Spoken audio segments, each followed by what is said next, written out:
As part of our daily routine, my wife and I are working in the land. My stepfather was a farmer, and working in the land, although it's a hard work, gives me great peace and satisfaction. How can we incorporate this routine of working in the land to enhance our mindfulness? 네, 일상의 일부로 아내와 나는 농사를 짓습니다. 나의 새아버지께서 또 농부셨고요. 농사는 힘이 들지만 저에게는 큰 평화와 만족을 줍니다. 어떻게 하면 농사의 일과를 마음 챙김과 부합시킬 수 있을까요? 첫째, 이제 농사를 내가 먹고 살기 위해서 하기 싫은데 억지로 한다. 이러면 이제 일하는 게 힘들고 괴롭습니다. If you are forcing yourself to farm because you have to feed yourself and your family, but you don't really want to do it, then farming causes suffering. 그러나 이제 즐기는 마음으로, 즉 운동 삼아 이렇게 어차피 몸을 움직여야 되니까 또 자연계에 있는 모든 동물들이 먹기 위해서 뛰어다니는 것이 곧 운동이잖아요. 그러니까 일과 운동이 자연계에서는 구분되어 있지 않습니다. 근데 인간만 이게 일과 운동이 구분되어 있는데, 그러니까 운동 삼아 이렇게 하는 그런 마음을 내면 그렇게 심리적으로, 몸은 조금 고단해도 심리적으로 힘들지는 않다. 이게 첫째고요. First, if you, however, try to enjoy, for example, by thinking that this your farming is an exercise, since in nature, only human beings actually delineate the exercise and actual moving about to survive. So if you consider farming as an extension of your exercise that you have to do anyway to be healthful, then your body may be tired, but your mind does not have that contradiction of doing something you don't want it to. 그 다음에 이 농사 짓는 거를 명상하듯이 하는 방법이 있습니다. And another way is to kind of meditate as you farm. 그러니까 메디테이션은 앉아서는 호흡을 관찰하고 움직일 때는 자신의 동작을 관찰하지 않습니까? Because meditation is about focusing and investigating intently your breath when you're doing it sitting down, but when you're moving about, you're investigating your movements. 그러니까 걸을 때는 걷는 줄 알고, 설 때는 선 줄 알고, 앉을 때는 앉은 줄 알고, 돌아볼 때는 돌아볼 줄을 안다 하는 이 동작을 관찰하는 것과 똑같이 고추를 딸 때는 그 따는 손에 알아차림이 있고, 그 고추를 만지는 손의 감각에 알아차림을 유지한다면 굳이 이렇게 노동과 분리된 명상이라고 해서 따로 할 필요 없고 생산활동과 결합된 명상을 할 수 있다는 거죠. So in moving meditation, you have to become fully aware when you're standing or when you're walking or when you're moving your arms. So likewise, when you're farming, make every action, be mindful of every action and be fully invested and aware of those actions. For example, if you're harvesting peppers, it's every time you cut a pepper off the branch, be fully aware how your fingers are moving, how you're looking at it, how the sensation feels. So if you incorporate everyday activities of farming into meditation, then you don't need to delineate between the two activities. 우리가 생존하려면 어차피 생산 활동을 해야 됩니다. We have to engage in productive work in order to survive. 지금까지 명상은 대부분 누군가가 생산 활동을 한 위에 이 명상 자체가 소비적인, 즉 생산 활동을 하지 않는 어떤 행위입니다. Until now, we engage in meditation that's actually based on the production of others. So our meditation was a consumptive meditation. 왜 그러냐면 생산 활동을 하면서 받은 스트레스를 풀기 위해서 우리는 휴식을 하거나 육체적인 것은 휴식이고 정신적인 것은 이렇게 명상을 통해서 그것을 해소하는 겁니다. So we were trying to relieve our physical fatigue by rest, but also our mental fatigue through meditation from the stress that we got doing our everyday productive activities. 근데 우리가 노동을 놀이 삼아 하게 되면, 운동 삼아 하게 되면 따로 휴식이 필요가 없어지고요. 또 알아차림을 유지하고 우리가 어떤 노동을 하게 되면 그 생산 활동과 명상을 일치시킬 수가 있기 때문에 우리가 소비적인 명상이 아니라 생산적 명상을 할 수도 있다는 겁니다. So if you consider everyday farming activities as a extension of your exercise for your health, that you don't consider it as a separate labor. Likewise, if you incorporate constant mindfulness and meditation into your everyday farming activity, then meditation does not become something to relieve yourself afterwards, but it becomes part of your everyday farming actions, and so you can synthesize the both. 부처님이 생산 활동을 하지 못하게 한 것은 생산 활동이 문제가 아니라 거기에 이익을 추구하는 마음 때문에 수행에 장애가 된다고 생산 활동을 못하게 한 겁니다. The reason that the Buddha prohibited his followers to engage in kind of productive labor was not because labor itself is bad, but because engaging in production naturally leads to certain desire to achieve, and he thought that was bad for spiritual practice. 그러나 우리가 그런 이기심을 버리고 필요한 일을 한다 하는 그런 관점에서 이 명상을 노동과 결합시키는 것을 우리 한국에서는 전통적으로 시도해 왔습니다. But if you're able to let go of your self-centered desire to achieve, but be able to engage in labor in a mindful way, then that's one of the traditional practices that Korean Buddhism has traditionally engaged in. 이것을 선농, 이렇게 명상하는 것과 농사 짓는 것의 일치, 이런 선농일치의 전통이 있습니다. So there's a tradition of Sannong Il-chi, which literally translates into the synthesis of Zen plus farming. 네, 그래서 제가 있는 것도 저도 오늘 아침에는 이렇게 밭둑에 풀을 베는 예초기를 돌리고 아까 해그름에는 논에 가서 피를 뽑았습니다. 이렇게 운동 삼아 또 이렇게 생산 활동과 결부해서 우리가 최소한도 자신의 생존을 위해서는 자신의 노동을 통해서 해결하는 이런 자세가 필요하다. 이렇게 해서 저희들은 늘 일부의 시간, 하루에 일정한 시간을 노동을 하고 있습니다. Likewise, for myself as well as this community, I went out in the morning and engaged in farming, in trying to engage in weeding and other farming activities, because we want to be as autonomous and as self-productive as possible within this community. 또 이렇게 농사를 짓게 되면 특히 이 종교인들이 이렇게 대중에 이렇게 항상 칭찬을 받고 이러다 보면 자기도 모르게 교만해지기가 쉬운데 농사를 짓다 보면 그런 교만함을 없애고 평범한 사람, 세상에 그냥 한 사람, 자연의 일부로서 돌아가는 그런 겸손함도 배우게 됩니다. Also, as religious people, we are often looked to for guidance, and we're often praised, and that may lead to a sense of self-importance and pride, and engage in everyday normal activities to take care of ourselves, be autonomous through our own everyday productive activities, lead to a bulwark against such pride.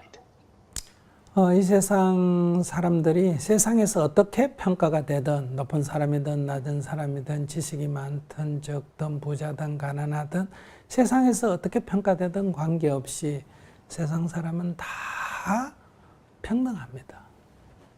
Because no matter how you're judged by the world at large, whether you are considered a great person or a shameful person, a rich person, a poor person, regardless of all those judgments, everybody is equal.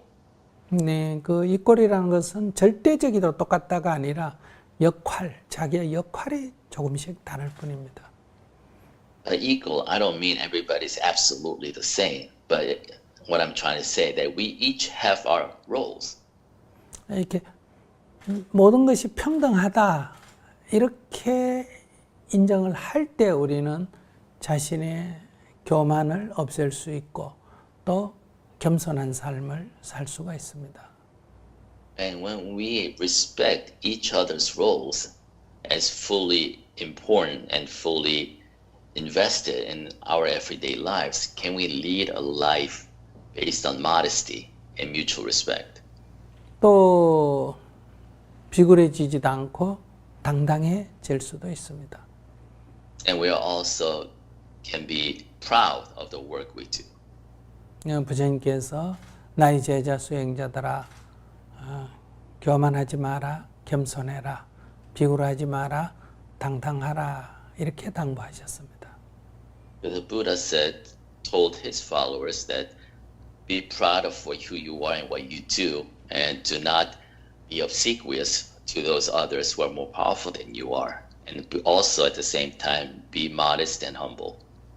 근데 사람들은 일반적으로 지위가 높거나 돈이 많거나 지식이 많거나 아니면 이렇게 종교인들, 승려거나 뭐 신부거나 이런 사람들이 자기가 뭐 이렇게 약간 자기도 모르게 자기가 대단한 줄 아는 이런 교만을 심을 갖는 것은 이게 존재의 본질을 꿰뚫어 보고 모든 것이 평등하다는 관점을 놓쳐버리기 때문에 일어나는 현상입니다. The reason why some religious leaders or some others who are so celebrated in a public fashion lose their way and consider themselves better than others and are too proudful of their own existence is because they lose the underlying truth that existence is equal across the way. 네, 그렇게 해서 농사 얘기하다 조금 어긋났네요. 농사를 그런 약간의 놀이 삼아, 운동 삼아 하는 자세가 필요하고요. 그 다음에 막 일에 빠져서 하지 말고 자신의 동작의 알아차림을 유지하면서 농사를 짓는다면 농사 또한 수행의 일부가 된다 이렇게 말씀드리겠습니다. So I apologize going off a tangent a little, but coming back to the question is that if you can integrate mindfulness along with your everyday farming, then you don't have to delineate the two. You are fully able to meditate and be mindful as you farm. 네, 지난번에 제가 약간 농담 삼아 얘기했는데 그것을 좀 잘못 알아듣고 오해가 생긴 부분이 있었던 것 같습니다. In the last week's session, I think I made a slight joke, but that was not, that might have led to a misunderstanding. 그것이 집중이 잘 안 될 때, 망상이 많을 때, 뭐 딴 생각을 하거나 호흡을 헤아리거나 이렇게 해서 좀 집중을 하거나 망상을 없애면 안 되느냐 이런 질문 중에 제가 망상을 없애는 제일 좋은 방법은 눈 뜨는 거다 이렇게 얘기한 적이 있습니다. There was a question having to do with dealing with distractions while you're meditating, so wanting to focus on something else as a way to get rid of those distractions. And I kind of half jokingly said that the best way to stop thinking during meditation is just to open your eyes. 그 눈 뜨라는 얘기는 아니에요. I didn't actually meant literally open your eyes. 눈을 감고 있음으로 해서 망상이 생기는 거예요. I'm saying that because your eyes are closed during meditation, that stimulates distractions. 그러니까 무의식에 있던 많은 생각들이 이렇게 마치 잠을 잘 때 꿈꾸듯이 계속 일어나는 거예요. Because you closed your eyes, you're now triggering a lot of subconscious stimulus and thoughts to float up to the surface. 그러니까 그런 가운데에 곳곳에 집중해서 호흡을 알아차릴 수가 있느냐, 이게 내가 조건이에요. 이 상황에 휘둘리지 않고 나의 중심을 잡을 수 있느냐 하는 것과 매우 밀접한 관계가 있습니다. Basically, the central question in that situation is, faced with such external situation, can you maintain your focus on the tip of your nose and on your breath? 망상이 일어나는 것은 수행의 장애가 아니에요. Distraction itself is not actually a barrier to your spiritual practice. 오히려 그것은 망상이 일어나는 가운데 내가 호흡 알아차림을 유지하느냐 하는 수행의 하나의 극복해야 될 과제라고 볼 수 있습니다. It's actually something that you have to overcome to develop your capacity to maintain your focus in spite of those external or those distractions. 그러니까 망상이 없는 게 목표가 아니라는 거예요. So what I'm saying is that the goal of meditation is not to rid yourself of these distractions. 눈을 떠버리면 그 모든 망상이 싹 없어집니다. Because if you just open your eyes and come back to the everyday world, those distractions go away because you're stimulated by something else, right? 그러니까 이 말은 망상이 안 일어나는 게 수행의 목표가 아니라는 얘기를 하려고 했던 겁니다. So what I was trying to say is the objective of meditation is not to eliminate those distractions. 바깥에서 어떤 매미 소리가 들리든 If you hear cicadas crying outside your window, 몸에서 어떤 그 강력한 통증 같은 감각이 일어나든 and if you have strong ache kind of attacking your body, 졸음이 오든 if you feel drowsy, 머릿속에서 어떤 생각이 떠오르든 whatever distraction thoughts you have inside your head, 그건 나의 의지와 관계없이 일어나는 현상이에요. these things happen without your intent for them to happen. 그런 거를 문제 삼으면 안 돼요. Do not make an issue of those.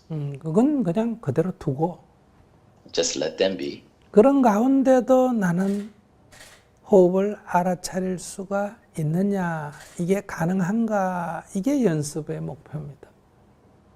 The key objective of the practice is, can I maintain my focus on the breath in spite of all this? 관점을 좀 이렇게 바르게 좀 잡았으면 좋겠습니다. And that's the right approach to meditation.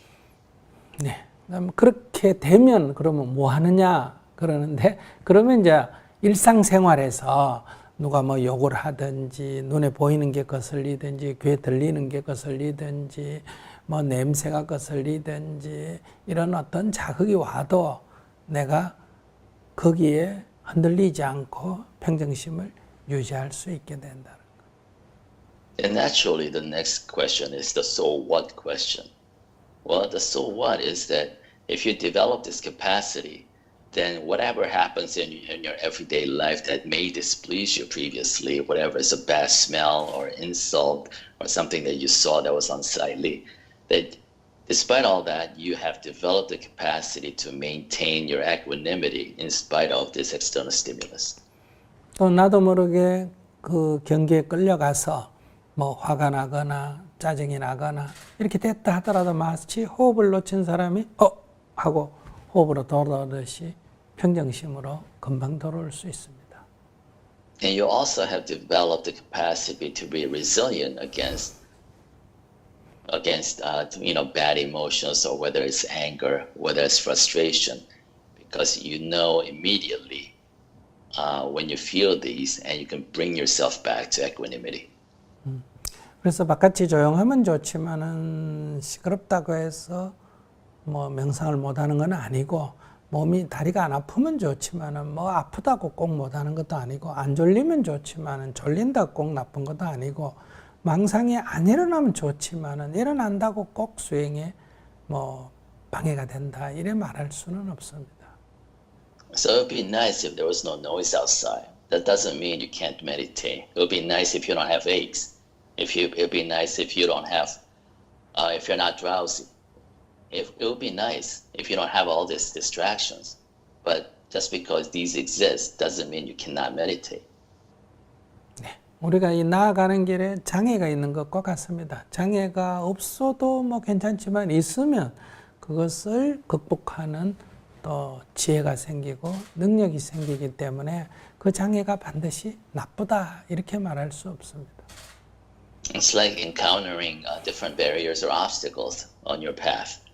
It would be nice and if you don't have those barriers, but just because these obstacles exist doesn't mean they're necessarily bad because now you develop the skills and capacity to overcome these obstacles.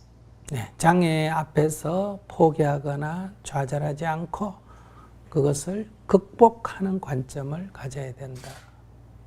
So instead of despairing and being disappointed and giving up in front of barriers or obstacles, make sure you're proactive and investigate how you can overcome these. 네,